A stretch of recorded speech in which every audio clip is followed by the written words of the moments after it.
Social మీడియాలో అటు నారా చంద్రబాబు నాయుడు గారి మీద, లోకేష్ గారి మీద, బ్రాహ్మణి గారి మీద కానీ, టీడీపీ మీద కానీ, జనసేన పార్టీ మీద కానీ సోషల్ మీడియాలో అసభ్యకరమైన పోస్టులు పెట్టినందుకు కానీ, మార్ఫింగ్ చేసి తిట్టినందుకు కానీ చాలామందిని అరెస్ట్ చేశారు. తెలుగు తమ్ముళ్ళు ఏమంటున్నారంటే అటు తెలుగు తమ్ముళ్ళు కానీ, జనసైనికులు కానీ చిన్న తలకాయని అరెస్ట్ చేశారు, పెద్ద తలకాయని పట్టించుకున్న పాపానే లేరు అంటున్నారు. దాని గురించి ఏమంటారు?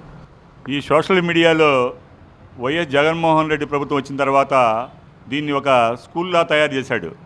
ఎవరైతే పరిపాలన గాడి తప్పి ఆంధ్రప్రదేశ్ ప్రజలు తన మీద పడతారని ముందుగానే ఊహించి సోషల్ మీడియా ద్వారా తెలుగుదేశం పార్టీ నాయకుల మీద, తెలుగుదేశం పార్టీ కార్యకర్తల మీద వాళ్ళ ఇష్టానుసారం సోషల్ మీడియా వ్యవస్థను తయారు చేసి అనేక రకాలుగా ఈ రాష్ట్రంలో నయవంచన చేసి ఈ రాష్ట్రంలో అవినీతి పరిపాలన సాగించిన ముఖ్యమంత్రికి ఒక ప్రశ్నించే ప్రతిపక్ష నాయకుల మీద అనేక దాడులు చేసిన మాట వాస్తవం. ఈ సోషల్ మీడియా ద్వారా కొన్ని మందిని అరెస్ట్ చేసిన మాట వాస్తవమే. కానీ మిగతా వారిని అందరినీ కూడా ఎవరైతే సోషల్ మీడియాలో తప్పు చేశారో ఏ స్థాయి నాయకుడినైనా తప్పనిసరిగా అరెస్ట్ చేయాలి. తెలుగుదేశం పార్టీ నాయకుల మీద కాదు, ఉమ్మడి జనసేన పార్టీ మీద, బీజేపీ అనేక పార్టీల మీద వీళ్ళు ఒక పని కట్టుకొని ఒక కార్యాలయంలో ఒక స్కూల్ని ఏర్పాటు చేసుకొని ఒక వ్యవస్థను తయారు చేసి ఈ సోషల్ మీడియా వ్యవస్థ ద్వారా ప్రతిపక్ష నాయకులు, అప్పటి ప్రతిపక్ష నాయకుల మీద, ఇప్పటి ప్రభుత్వం మీద కూడా ముప్పేట దాడి చేస్తున్నమాట వాస్తవం. వాళ్ళని అరికట్టాల్సిన బాధ్యత అధికారుల మీద ఉంది. ఆనాటి అధికారులు ఏదైతే తప్పుడు విధానాలతో తప్పుడు అనుసరించారో వాళ్ళు జైలు పోతున్నారు.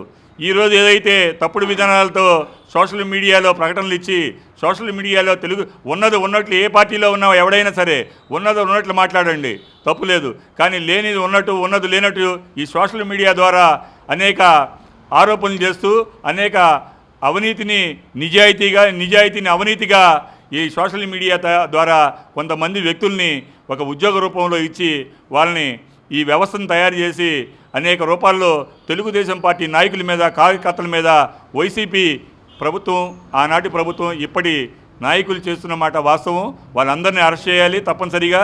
ప్రభుత్వ విధానాలు ఏదైతే ఉన్నట్టు చూపించాల్సిన ఛానల్స్ కూడా ఇలాంటి సోషల్ మీడియా ద్వారా కొన్ని అబద్ధపు ప్రకటనలు చేస్తూ ప్రభుత్వాన్ని నయవంచన చేసే విధానం వాళ్ళందరినీ తక్షణమే అరెస్ట్ చేయాలని చెప్పేసి మేము కోరుకుంటున్నాం. సార్, ఏదైతే గతంలో అధికారంలో ఉన్నప్పుడు అటు కొడాల నాని కానీ, వల్లభనేని వంశీ కానీ ఇద్దరు కనుక చూసుకుంటే వల్లభనేని వంశీ అయితే అసెంబ్లీ సాక్షిగా నారా భువనేశ్వర్ గారిని తిట్టిన సందర్భాలు ఉన్నాయి.